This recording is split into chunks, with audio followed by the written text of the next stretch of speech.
Good day, everyone. My name is Florence Okudele, and you are watching the Multicultural Hour. I come from a culture where community defines the people.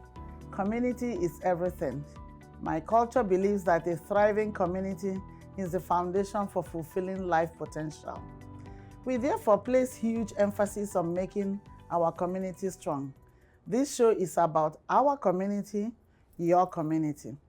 Today we are joined by Clayton Sandy, a dedicated community leader from the Sioux Valley Dakota First Nation in Manitoba.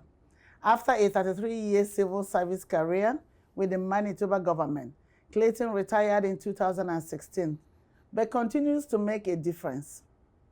A 60-scoop survivor and from a family impacted by residential schools, he is deeply committed to cultural work and social activism. Clayton runs the Turtle Island Project, serves on several boards, and since 2016 has built strong ties with the newcomer community, collaborating with numerous agencies. He is passionate about supporting others and strengthening his community, and we are so honored to have him with us today. Thank you. Welcome, Clayton. Thank you. Thank you. Thank you for joining us. So before I start, I just want to acknowledge that we are on Treaty 1 territory, the traditional land of Anishinaabe, Dakota, Dene, and Dene nations. We acknowledge Manitoba is located in the homeland of the Red River Métis. And we approach our work and all we do with humility and with hope of contributing meaningfully to the reconciliation. So I'm so honored to have you. Clayton is a hardworking, ordinary folks like you and I. Viewers, we are so honored to have him join us today to talk about his work in the community. You have been doing a lot. I've met you in various places since I came to Canada. I've been seeing you at events, all events inclusive, and especially in the newcomer community. Please talk to us and talk to viewers about who is Clayton Sandy. That's a long story, but I'm not too sure where to start. But I think maybe where I will start, I'll just say that I come from a very large family that was impacted by by residential schools, and I think my mother instilled in us children, and well, I listened, but she had said many times that try and help people that can't help themselves, and it doesn't matter what walk of life they come from, but do what you can to help people that sometimes need help, or nobody's there to help them or support them. So I think that's kind of that's always stuck with me all the time. And when I think about my journey, and starting from school, grade 1 right up to grade 12, I don't know how many conflicts I got into by helping people in the classroom or on the playground.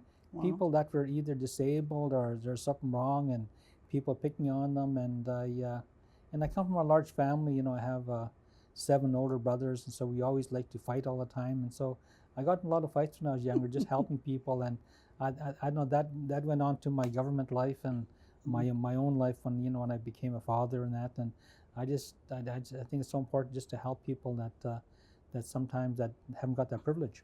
Good. Thank you so much.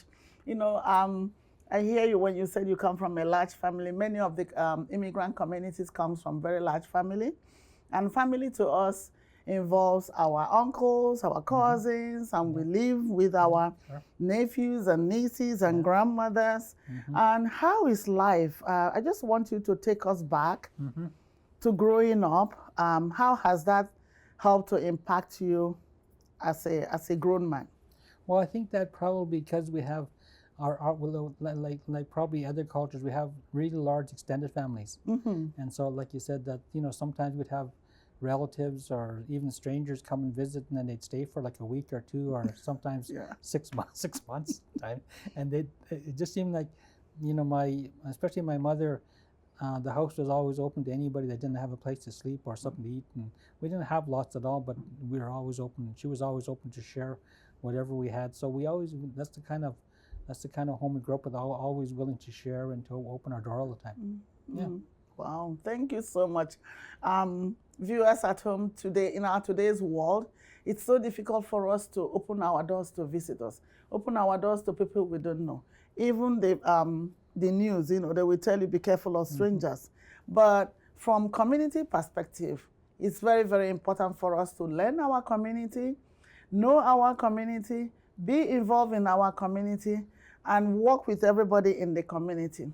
Today, we are privileged to have Clayton Sandy, who is from Six Valley First Nations, here to talk to us more about his community. So Sandy, can you also talk to us about, I was going through some of the works that you have done. I want to start first by asking you to talk to us about the Turtle Island project, because I think that was wonderful. Okay. And then my favorite was the generational story, the storytelling part. Okay. Yeah. Turtle Island project started around maybe 2015 when I was still working in government, and there's another national project out there called Kairos Blanket Exercise.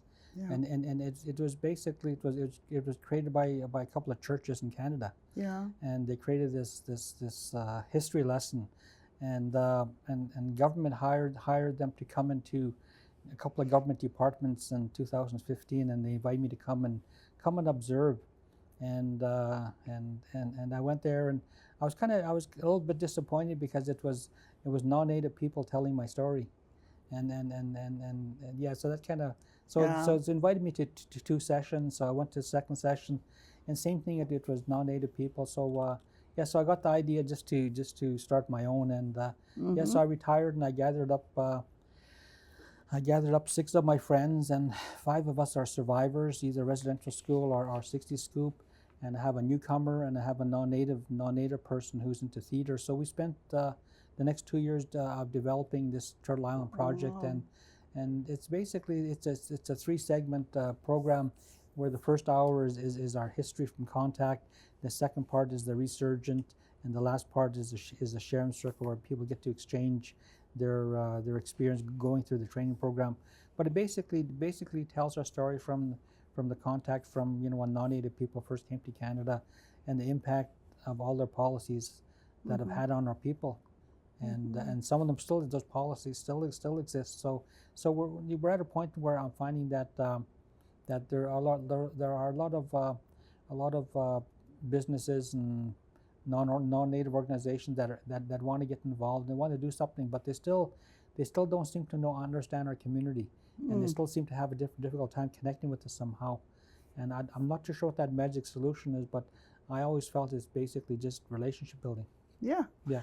I think I can tell to that because I'm one of the persons that come in contact with a lot of people, immigrant community that knows little about the First Nation community, and yet, looking at our own background, we have a lot of similarities with the First Nation community, and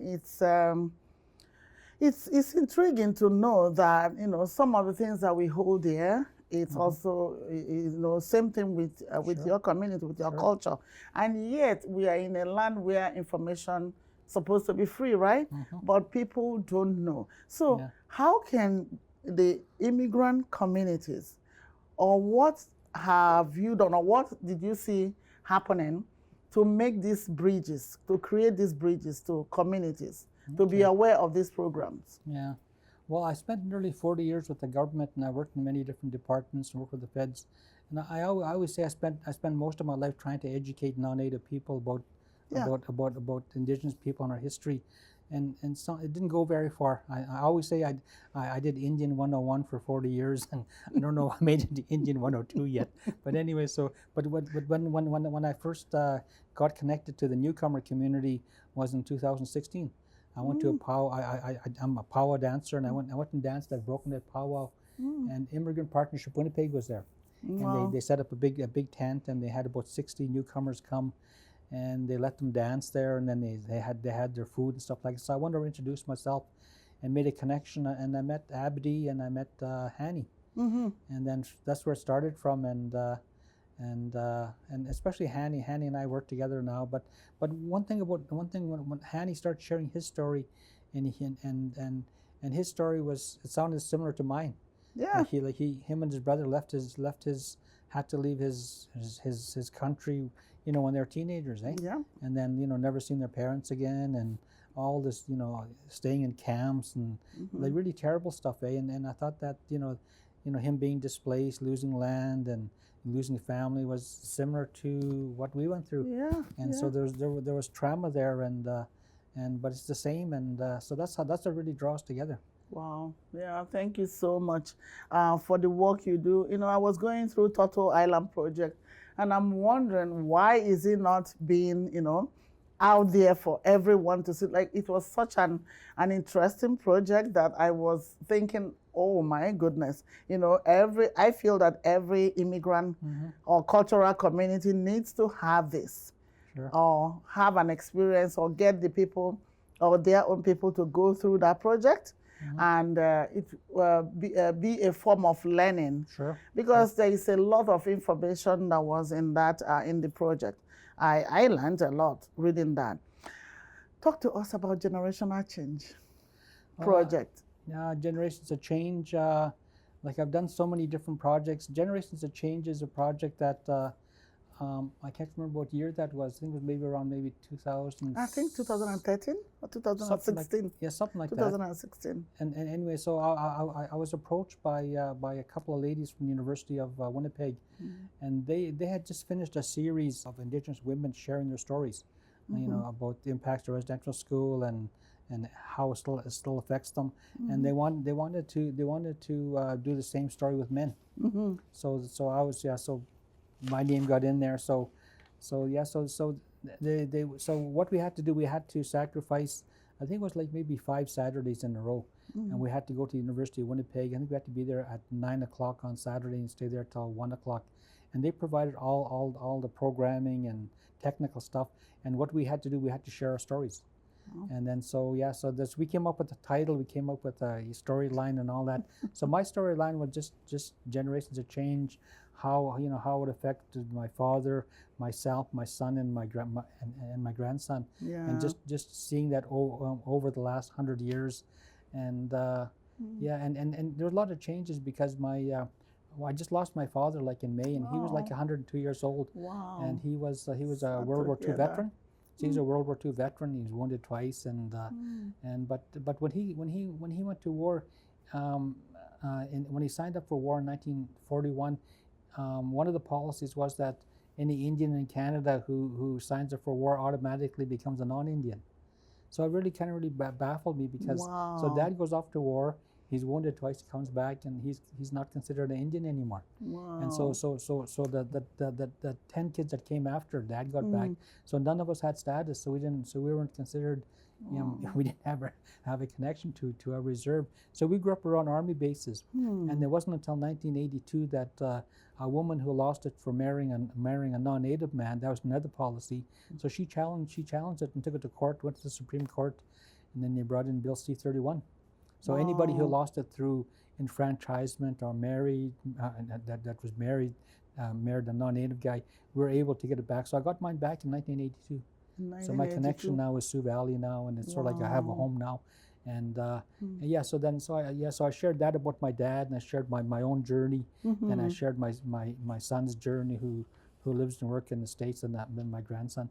And a lot of it has to do with our culture as well. Yeah. Like our culture, and I find that with the newcomers and working with our culture is so important, and some of it gets left behind. But we need to continue that journey about learning who we are. Yeah, very, very important. In fact, thank you so much for mentioning that. Sometimes I love the generation of change change, right? Generation of change. I really love the video. And viewers at home, you can check that out on the internet. Once you type Clayton Sandy, it comes out. Generation for Change. One of the reasons why that video was intriguing to me and important to me, and I felt is something every immigrant family can look at and see how they can, watch the video and see how it can also be related to their own history. Sure. Is that for us from cultural communities moving over to Canada, parents are we feel that parents are a little bit disconnected.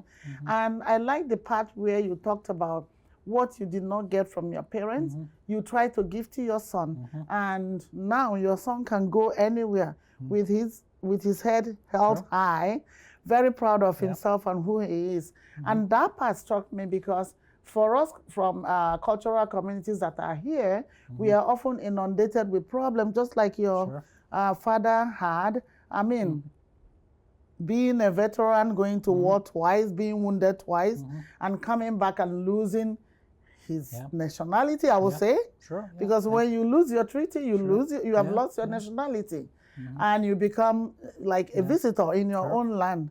That in itself is a lot of trauma. And to think that he passed through that and was able to have you, and you were able to grow in the big community, and then be who you are today, it's amazing. And I think you are a role model to every First Nation community person, and also for us from the cultural community. So thank you so much for the work you do. But moving on, I also want to talk about that impact of you learning from the pain that your father went through, and knowing that you could, from the early age when you said you struggled, and then later decided and said, I'm not going to be that way. I'm going to create my own path. Sure. Can you talk to viewers at home about what it feels to wake up one day and say, I'm going to change my past to be better, my future to be better than my past?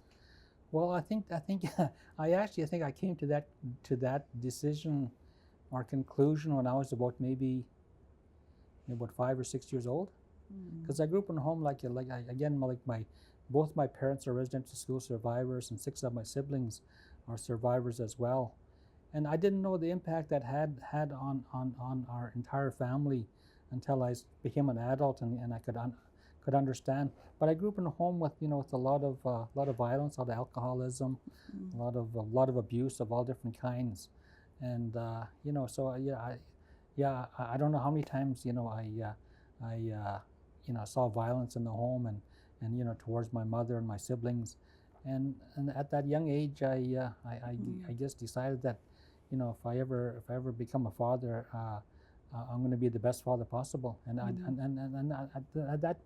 that time also too, I knew that I didn't want to be like my dad. And so that really But so my dad and I did have a good relationship until probably around 1982, around 82 or 83, when I started speaking publicly about residential schools and impact in my home, and my dad got quite upset with me, and that's when he stopped talking to me. So since 1983, my dad he wouldn't talk to me anymore, and he just died. He died last May. But I didn't want to.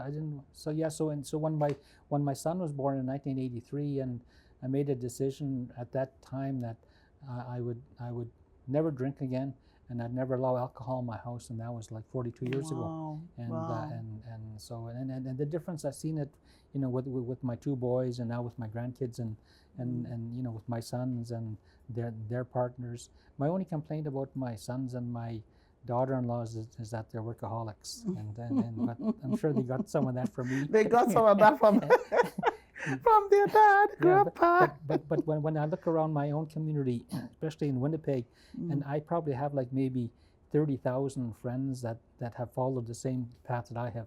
That we all grew up in homes like that, and we all knew if we have children, we don't want our children going through the same thing. So so many of us just changed, and I think at that time now, that generation really changed and really helped other people, look that there is hope and there is change, but you have to look at yourself, and you have to learn how to forgive and learn how to move on in life, and learn how to be a better person. Wow. Yeah. Thank you so much. Viewers at home, today we have with us Clayton Sandy. Clayton is a respected respected knowledge keeper, cultural advisor, and community activist, committed to educating the next generation about Indigenous peoples and their belief.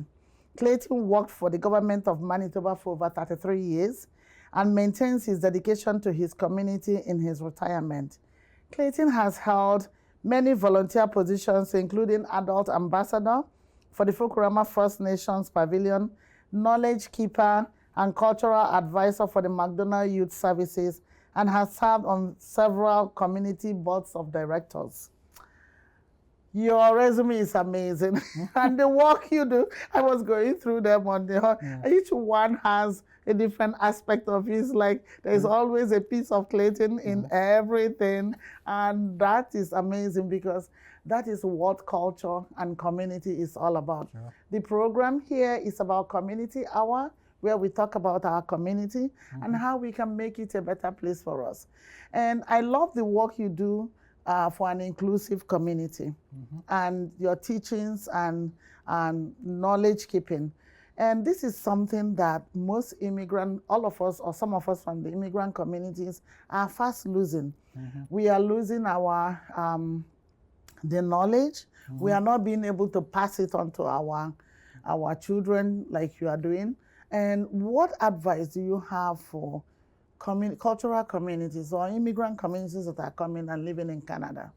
Well, like I mentioned earlier, like your culture is so important to you. And I find that like when I grew up, I didn't know my culture. And, you know, we didn't practice our culture. And of course, you know, it was, you know, again, that was one of the policies. If it was banned, we weren't allowed to practice our culture or speak our language and that. So later on in life, when I started, I guess, figuring things out for myself there, I realized, you know, my culture is important. So I learned how to start dancing powwow. Wow. So I've been dancing powwow now for about 45 years now. I still dance, and you know, I pass that on to my kids and now my grandkids. But your culture is so important, and it's always important. Never forget where you come from all the time. And I just wanted to share another story. In 1996, when I was still working in government, I created a program called the Aboriginal Youth Internship Program. So I was taking Indigenous high school students from different. I think I worked with about 16 schools in Winnipeg, but I'd give them an opportunity to find a job that they always wanted to get into, and I'd find an employer that would take them for half a day, and we'd usually start that in January. Then the youth would spend half a day until June, and usually those employers would hire them for the summertime.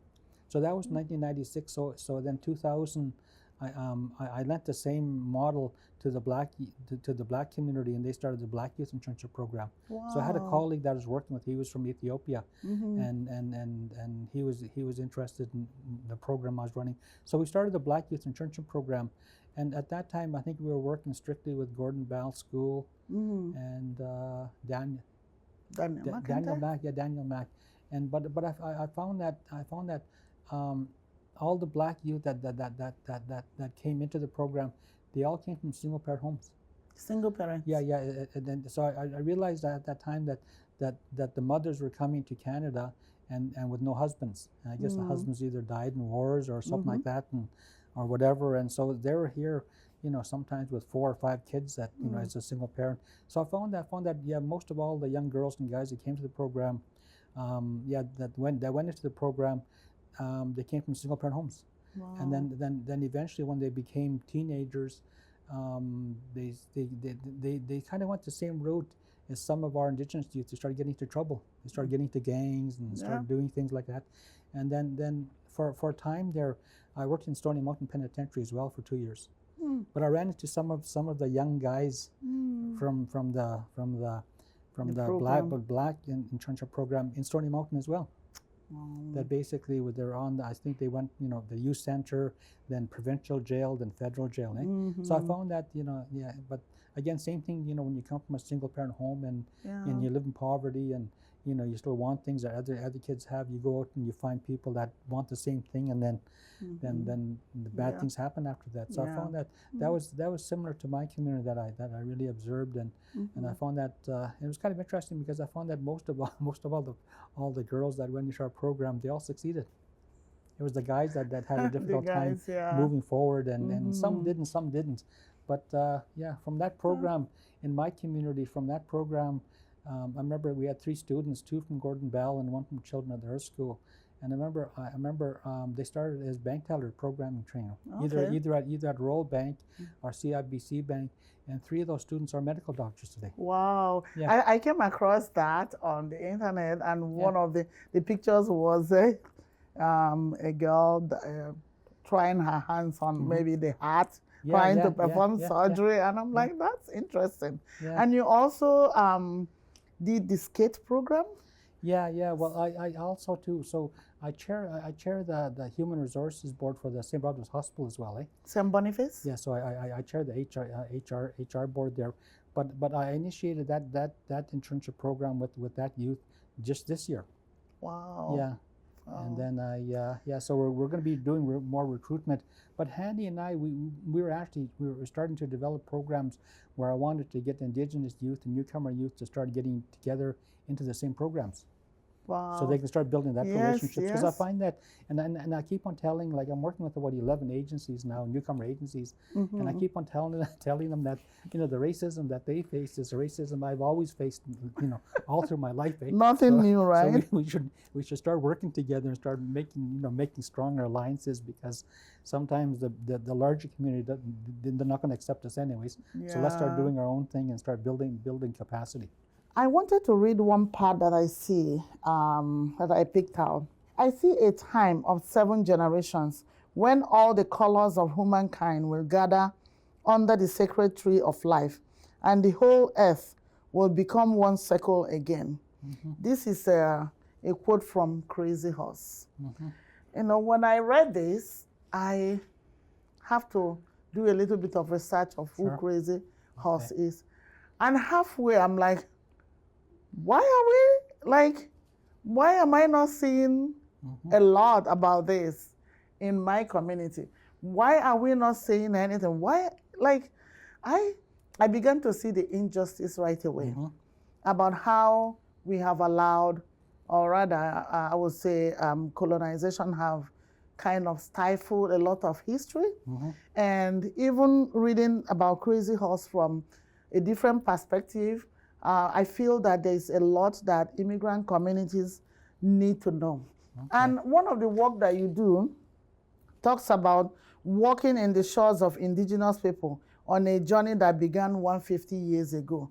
I just wanted you to explain to our viewers how, if anyone is watching at home, how they and their community can come for a period of time, or maybe connect with you to learn this journey that you are talking about. Okay, well, Crazy Horse was actually he's from the States. So he's from the United States. Yeah. So in Canada, I'm what they call Dakota. So there's a small handful of Dakota people living in Canada. Like we're not originally from Canada, so we're from the States. That's how I connected the Crazy Horse. So because I was reading about the Dakota. Yeah. It was Dakota. It was Lakota. Yeah, Lakota. And another. And Dakota. Yeah, Dakota. So I was, and it led me into the United States, and it led me to Crazy Horse. Yeah. Like, wow. So there's Crazy Horse and Sitting Bull. So those are the two I guess prophecies or visionaries from my community from 100 and some years ago. Those are the two that really led the people into well, they led them into Canada, but they didn't want to they didn't want to give up their land. They went back. Yeah, they wanted the land back. So the United States had the Calgary, the United States 7th Cavalry. So they went out to remove the Sioux or Dakota people from their land, but they didn't realize that Crazy Horse and Sitting Bull, they actually gathered up about 5,000 warriors, and they wiped out the 7th Cavalry.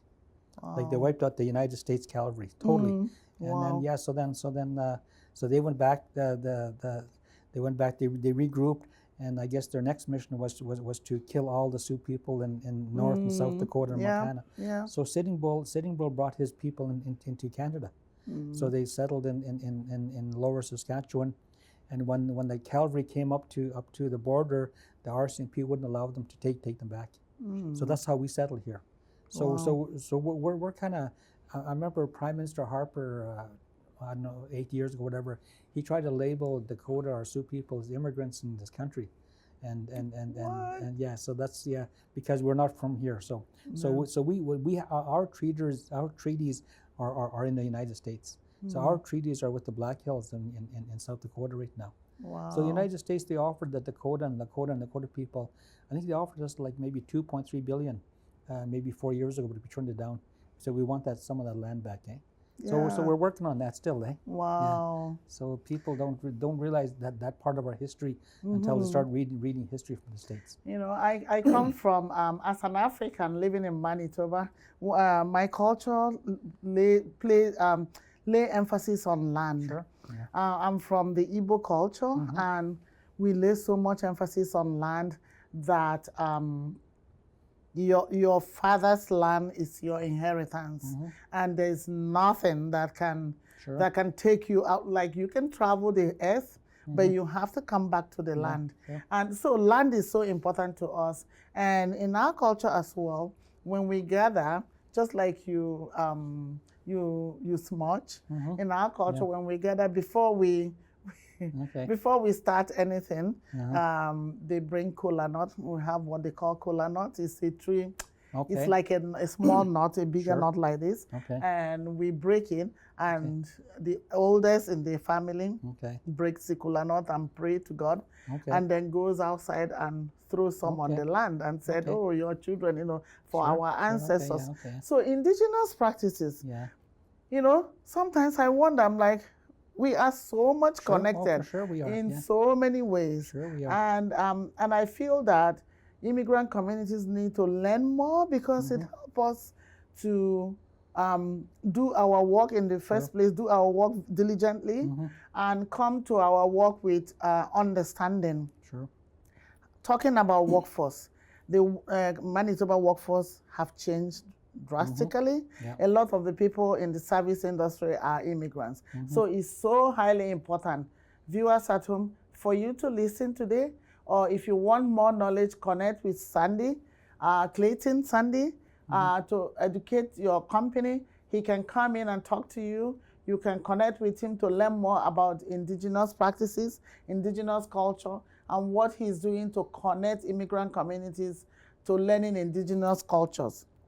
So I just want us to talk about, to explain to our viewers, what are your challenges?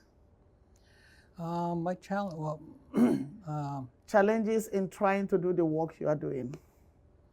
Well, sometimes, like I said, I've been doing Indian 101 for 40 years. I don't know if that's ever changed, but I find racism is still a problem, and I think it always will be a problem. Wow. And but that's part of it. Just educating people, and sometimes you get exhausted doing it, eh? Because you find that people just aren't interested, and I'm kind of I'm kind of disturbed by the outcome of the elections we had in the States. Just recently, so that really kind of bothers me, because again, that it seems to be like it's rearing a different terror. There's things will happen because of that, and it's always the minorities that kind of get the short end of the stick. But I find that a lot of the times it's a matter of just getting people just to listen to our stories, and like in your community, in my community, and in most minorities community, like we have events and gatherings all the time. But it seems like the people that should be there aren't there. Exactly. So we need to find a mechanism how to get those people. And I sit on the board with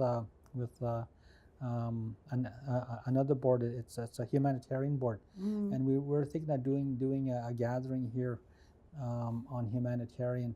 But I said that to the people too. I said, how do we get the people that should be there? How do we get them there? To come and participate or to listen, and it's a hard job, and I find that until something happens to a person outside of our community personally, they don't get involved unless something happened to them personally. I'll give you an example. 25 years ago we had the coach of the Winnipeg Blue Bombers was Cal Murphy, and he was there for quite a while. And then he had a heart attack, and then so right away he got a new heart, and then after that he was a spokesperson, for the medical police. So if he didn't have the heart attack, he wouldn't be. But all of a sudden, because he was the head coach of the Blue Bombers, he got a heart right away. Like they fixed him up right away and all that. Next thing he was a spokesperson. So that's if he didn't have the heart attack, he wouldn't be a spokesperson. He wouldn't be encouraging people to to give their body parts or whatever. But people sometimes have to, not have to, but sometimes something has to happen for them to get kick-started into supporting our issues. And I find just in the last maybe 15 years, I'm finding that there's a lot of intermarriages going on. Yeah. I find that there's quite a bit. So I find that some families that they're kind of forced into having daughter-in-laws or son-in-laws from different countries nowadays. So they're kind of being forced into it, because their grandchildren are different now, Yeah. So so sometimes if their grandchildren are different, and they start getting from their friends racist attitudes about their grandchildren, they're going to speak up about it, say something about it. It's true. They can. Yeah, they're not going to tolerate it. And No, they will not. They'll stand up and so something like that has to happen to them personally before they jump on board. Exactly. Yeah. I just want to take you back to when you talked about racism. For us in the Black community or in the African community, sometimes I know I've challenged that notion as well. Whenever we talk about racism, we look at it as white and black thing, but I said there are so many racist attitudes from both sides, right? Yeah. From my side, from your side, from your side. Yeah. And it's so nice that we have you today to even shed more light on the fact that even before we begin to experience racism, like I tell people, I never really experienced racism in my country, I would say. I didn't know what it was. I thought it was something to do with the United States, right? Until I moved over to Canada. Sure. And then the word and the word racism began to expand right before my eyes. And then I'm always even taken back when I hear stories from the Indigenous people and what they have gone through, and I'm like, okay, I need to shut my mouth because I don't think I've even experienced one point of what they all experience. But I don't know whether viewers at home have the chance or have ever thought in that way where they think what the Indigenous people went through, did I go through it? And if I didn't go through it, how can I help? How can I help change things in the way I do things? So if you can, I know one of your quotes that I love so much, you said, the road to change is a long one. And I couldn't believe, I could not, argue on that because that is really, really true. And Manitoba is changing. The diversity in Manitoba is changing. Next year, again, we'll be celebrating Indigenous Day. And you talked about sometimes getting the people that matters to the table is difficult. Do you have any plans or ideas on how to make this better as we move forward? Well, connecting people, Indigenous people with cultural, other immigrant communities. Well, I find the opportunity we have right now, especially in Manitoba, with having an Indigenous premier, and we have the most MLAs in Canada and Manitoba, and we've had that for a long time. And back in the 80s, I used to say publicly when I used to travel Canada that I thought Manitoba had the best role models in Canada. Like we had Elijah Harper, Phil Fontaine. We had people like that were actually making a difference in Canada. But I find that now that we have that, I find that people's attitudes are starting to change. Like people still ask me, so what's going to happen, with the new government and the new premier and Indigenous cabinet minister? Well, give them time to do something. Give them time. Ask me like in a year's time or 18 months time. And I always say, well, they can't do any worse than the previous government. I tell them, right? And but we have to give them a chance. So I'm finding that most of my non-Native colleagues are happy where we're at right now. And of course things will probably change eventually, with every government. But people just have to give us an opportunity, and they have to sort of take off those blinders that's not going to be all terrible. Like we look at Capion Barracks, in Afghanistan. Like when we first got that and all that property, Like we had you know, residents in Tuxedo that were getting together and saying that now their taxes are going to go down, and the place is going to turn into a reserve now, and there's going to be terrible things going on there. But now that the blueprints are out, no one's not saying anything. They're realizing it's all about economic development. Yeah. And then of course, and I always say, you know, if it's about economic development, like we don't have the stores to buy all the materials that we need to build this economic development. You guys have them, so you guys are going to be making a lot of money on this too. So I find that those are the kind of things that we need to, and I find the business community has really gotten on board, and I think it's up to them to actually open up those doors as well. Like on my journey, I've had so many non-Native people open up doors for me, and one of them was Mary, who opened up so many doors for me. So again, so I have lots of non-Native friends, but they open up doors for me, and they introduce me to people who've never connected with us before. Yeah. And that's happened in the last maybe 20 years. So I'm getting more of those people wanting to know, and some of them have big businesses, and they want you to know, I want to hire more Native people, or I want to learn more. So that's what it takes. It takes somebody else to let them know it's okay to work with that group of people. Yeah. Yeah, you don't have to be afraid of us, that we're not going to. Yeah, we're not here to rob you or to do any terror. We're here just to make things better for us, eh? Yes. Oh, I always, an elder said one time, he said, just imagine if we were all born colorblind, what the world would be like today. Not interested at all. It wouldn't be interesting at all. Yeah. Wow. Thank you so much, Clayton. It's been wonderful listening to you, and viewers at home, I'm sure you have heard a lot today. And if you have more questions, if you need any more questions, please connect with Clayton. Do you have a number that people you can contact me at but my, if you type Clayton Sandy, it's all over the internet. Yeah, you just type Google my name, you'll get a hold of me if you want. Yeah, he's a community person, and thank you for being here today. Super. I think now that I want us to talk a little bit about Canada and reconciliation. Okay. Reconciliation is something that immigrants got to learn, and we are learning it from the lenses of where we came from, what reconciliation means to us. I also want to point out that I remember one time I took Indigenous studies at University of Winnipeg. And I remember at that time, I'm just saying that how immigrants, you know, their level of understanding will change the more we know, the more we seek to learn. Yeah. At that time, and this is academic, right? Yeah.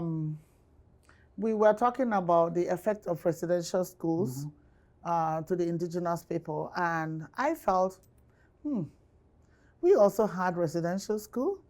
You know, we also did residential school. We didn't turn out that bad. You know, and that was my understanding. Okay. Yeah. I was understanding residential school through the lenses of the church and through the lenses of the society that I was in, that the church institutions are better than what we have, right? You will think I know better. But fast forward to just about a few years ago, I went through this training. I think it's called trauma healing. Yeah, okay. You know, and we were made to, the instructor, rather than teaching us, made us all go live through the life of First Nation as as people in reserve, and the introduction of the white man, and then the creation of the treaty, and on and on and on and on until we come to our modern day. I walked away from that experience with tears in my eyes. I walked away from that experience a changed person. And yet I have been in this country for how long before I took that course?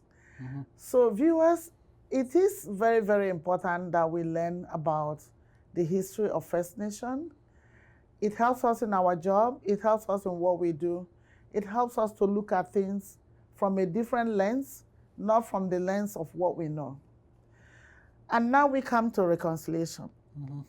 Canada is trying to do is on the path of reconciliation. What does reconciliation mean to you? Well, I think that when we had that when Murray Sinclair and his group, when they started the Truth and Reconciliation journey, and it lasted for 8 years, and I had the opportunity to travel as well with them, eh? So I traveled across Canada with the Truth and Reconciliation Commission, Oh, yeah. and I heard all these, I listened to all the stories, stuff like that, and there's thousands and thousands of stories that I heard from across Canada, and they weren't really new stories to me, because and they're all about abuses, eh? And about the journey of either the person themselves, or their mother, or their grandmother, like where we're talking, like the residential school started in 1876. So that's a long time ago, and all the generations that have been affected, and people just don't seem to understand that the impact it's had, even on our children today. But so I found that, so we traveled across Canada, we told our truth, and now we're waiting for the reconciliation to happen. So the reconciliation, it hasn't got a lot really to do with us. It has to do with the larger community. Yeah. So we're waiting for people to start that journey with us, and we told our truth already, and we're waiting for people to come and connect with us. What do you want when you say you want people to connect with you? What do you want people to do?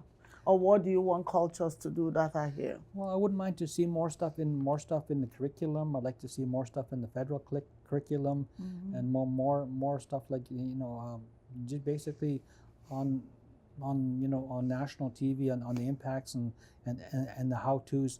I find that a lot of the non-native people that I've connected with, I have to take them by the hand, show them, and a lot of them don't want to ask, eh?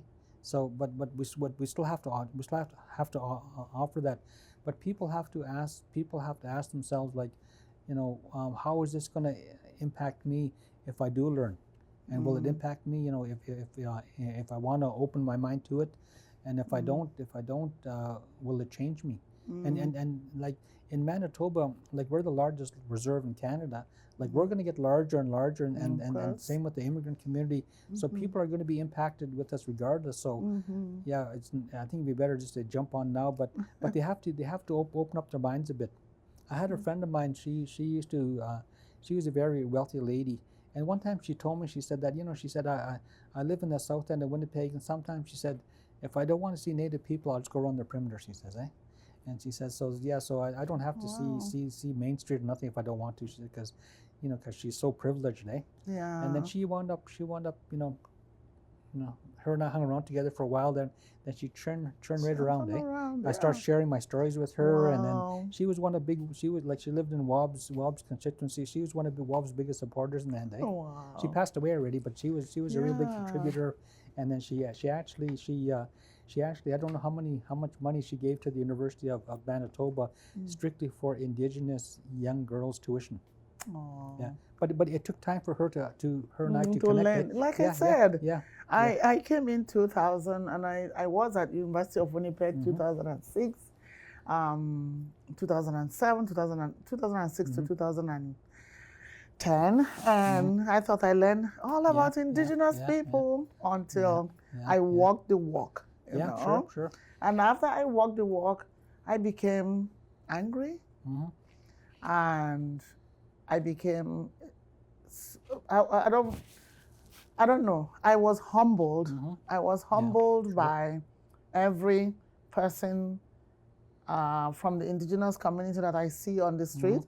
I was humbled on their life, what their life has become, and every day in my own life and in the life of my community, I watch for telltale sign of why I am who I am, or why we are who we are. And of course, just yesterday, the Archbishop of Canterbury was forced to resign because, he condoned violence.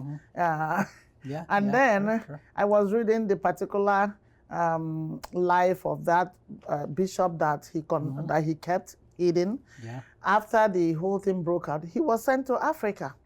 And of course, he continued his ways, of course, on people. So it's endless. And And it's something for each and every one of us to do something about. So when we talk about reconciliation, I think one of the things I ask myself is, what prejudices or biases do I have? Okay. Have people ever asked themselves, have you met people that, like the lady you talked about, a lot of people are not open about their prejudices? Well, usually they don't talk about their prejudice, they talk about their privilege. And so yeah, so that's where our conversations usually start, about their privilege and my privilege, and how it's changed me, and if they're open to it, how it can change them as well. Yeah. So I don't hear a lot about the other part, but I hear a lot about, I come from a privileged home and stuff like that. But it's so be it. But you know, if you're prepared to take out one blinder, things may change in your life. You know. Yeah. Wow. And I find that we look at universities in Canada.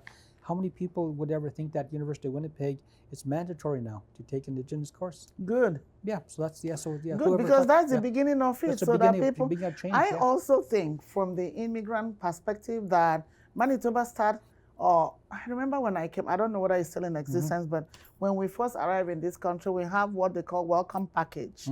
Yeah. And in the welcome package, there's all sorts of pamphlets that I think that part of the welcome package should include, Sure. Yeah. 101 Indigenous lesson 101, if you can make one, and then have it inserted there. Another thing again I wanted to point out, and this was way back, talking about changing this curriculum of schools and Canada. I remember when we were about to migrate to Canada, we didn't really know much about Canada, but we wanted to come here. We have heard about Canada. So we went to what is called the library then, a British Council library, where we lived in Nigeria. And at the British Library, we looked for a book that explains everything about Canada, and we picked out one. There was no mention of First Nations in there, you know? And it was such, we just read everything about tree planting, which is weird. About the waters, the land, the geographical areas, the mining, everything about, but never mentioned the First Nations. So I remember coming in here, and the first time I saw, I said, oh, I didn't know what to make out of. Is it Indians, East Indians that changed? Like, I didn't know. Then somebody said, oh, they are the First Nations. Okay. Then I remember that we used to watch a lot of Cowboys and Indians? Cowboy movies. Oh, I was kind of intrigued. I was happy that I've met, because coming from Africa, you watch those movies, you can relate to you can relate to bush, you can relate to running freely. So it's a kind of movie that we all love, but we love the horses, not the shooting part. But I was kind of excited. And then I started seeing other stuff. I'm like, what happened? Well, of course, Canada, they don't, they're forced into sharing the real history, eh? So now we know the real history now. And I actually think that in 1989 and 90, we had what they call Oka, and there was a standoff in Oka, Quebec. And it lasted for 72 or 74 days, and it was basically a First Nation community. They're trying to take some land from them, and they wouldn't give it anymore. So finally, they had a barricade there, and somebody lost their life, and so it was on the national news every night. But I think that's when Canada first started. That's when I think we were really airing the real history in Canada. That's the first time that's ever happened. So I think since 1990, things have really started to change, and people are starting asking questions about, well, what about this real history, and we've never heard about it. And I have friends of mine that, just in the last maybe 10, 15 years, they didn't read it in school, nothing. And so now it's coming out now, and well, the good thing about it is it's not going to change anymore. Like they can't hide it anymore. It's here. And it's out there in the internet too. And people are learning about it in school. Like, look at, even non-native schools. Like, I worked for education training for 22 years, and every school division in Manitoba, they have to have something in their curriculum now. Wow. Yeah. That's amazing. Thank you so much. Lastly, I want to ask you, for our viewers at home, if you are wondering what to do and how to move your community along and help your community understand more about the Indigenous community, I wanted to ask you if there is someone at home that is thinking about how can I connect my culture, my community to your work. Where do we begin? Well, right now, we're going into our fourth year now.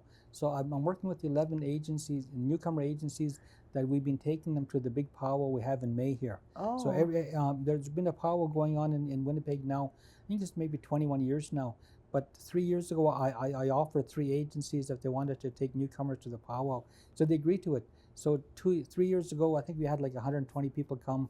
And then last year we had like 300. And this year we actually took 700. Wow. So we have a partnership with Winnipeg Transit. So we have a meeting place now. So like places like ERCOM and Mosaic and IPW, we have a committee now that we meet, and so we're arranging for next May already. And I had one of the agents. Please add me to that group. Yeah. So people want to come. If people want to learn on their own, come to the big powwow. It's called Manitoba.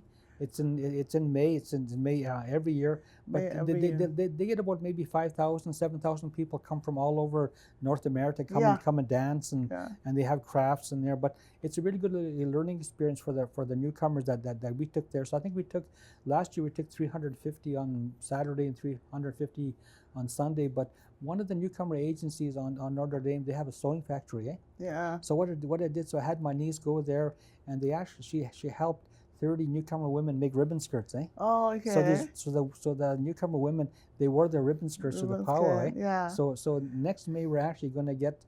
I've asked the newcomers to come in their regalia as well, eh?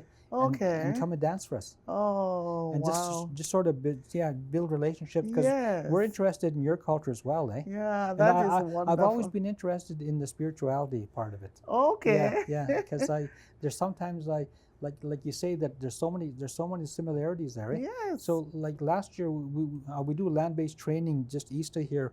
So last year we took about maybe 80 newcomer people out there, and I set up stations so they get to put up a teepee, they get to ride a horse, they get to do beading, they get to do bannock on a stick, they get to do leather work, stuff like that. But I was doing teachings of sweat lodges and ceremonies, and I had my hand drum there. And I was singing a song for about maybe 20 people. But there's 2 women from Iran there. Wow. She said that song you sing kind of reminds me from a song from my country. See? So she said, can I borrow your drum? I said, yeah. So I give her my drum, and those two women sang me a song. Wow. And See? I said, So I asked them. So I explained what the song meant, what my song meant. So they explained their song, and their song was similar to our song. Yeah. I think there is just so much that connects human beings across the world. Yeah. And I think all these lines of separations are just put by society, right? Yeah. How can we get information about events that are coming up? Do you have a website? Do you have? No, I think it's simple. You go to Google. Google. You go to Google. You can Google powwows in Manitoba, in Indigenous gatherings in Manitoba. So usually what I do during the summertime. Powwows. I love watching the videos. So I usually go online and ask what's happening in Winnipeg this weekend. Yeah. And so I find these different things and I go and check them out. Eh? Yeah. But you have to don't be afraid to come out and check it out. Yeah. Like, don't be afraid. I'm just looking at next year. You talked about the one coming up in May. In May, How cultural communities can be part of it. They can either show up or they get a hold of me. Yeah. And if you have any organizations that want to join our committee, come and join our committee. Okay. Yeah. And what's the name of the committee again? We don't have a name for it. We actually it's like ERCOM and Mosaic and IPW. Okay. I know Family Place, Family Dynamics. So they're all part of it. Eh? Okay. I've been chairing it for the last 3 years. Wow. So we're just opening it up to anybody that wants to connect. Yeah. That's wonderful. That's really wonderful. Thank you so much. I wanted just to say that the people that sometimes newcomers when they come to Canada or Winnipeg, they see a lot of our people on the street, And I just want to let them know that the people on the street are people that need a lot of healing, people that have have come from families with a lot of either physical abuse, mental abuse, sexual abuse, and have been traumatized so bad that they don't know how to get out of it. So what they do, they drink, or drugs, whatever. And those are the people. And then of course that when they have kids, their kids have problems. So one thing the Canadian government did a really good job on our people was they broke up our family units. So we're just starting to get our family unit back with my generation. Yeah. You know, it's amazing. It's sad. Somebody wrote an article this morning that I read. It talks about what we immigrant African communities are doing to our families, how we are leaving our parents, our brothers, and migrating. So when you talk about separation, it talks about our children are going to grow up here not even knowing their grandparents, and that's it, you know. When separation happens, it happens. And I don't think anything, no matter what happens, and the children goes back, they are like strangers. So when we see Indigenous people on the street, they feel like strangers in their own land. In their own land. It's sad. It's sad. But thank you for shedding more light to that and helping us understand the work we still have to do as cultural communities.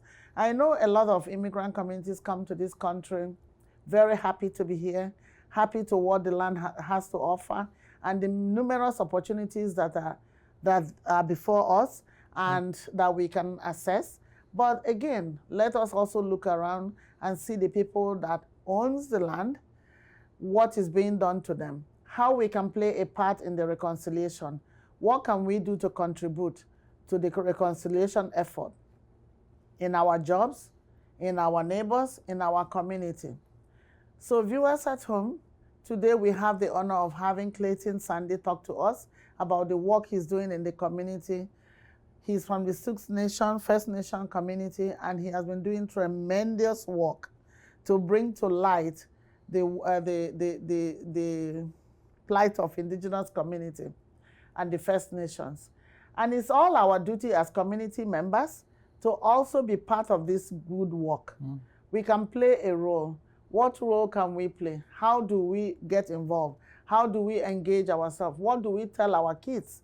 What do we tell our neighbors? How can we offer that value that is important to us and make those values extend to people that we call our neighbors? Everyone in the community is important. They are family members. For me, from Africa, from Nigeria, everybody is my family member. My neighbor is my family member. My work colleague is my family member. And I can call him or her sister or brother. Community Hour is about talking about the big family and making the big family work. So every one of us have a role to play. And that role is to ensure that we all live in a safe, thriving community where everyone is respected and everyone gets equal access to what is due to them. So thank you for watching Community Hour today. It's been a pleasure.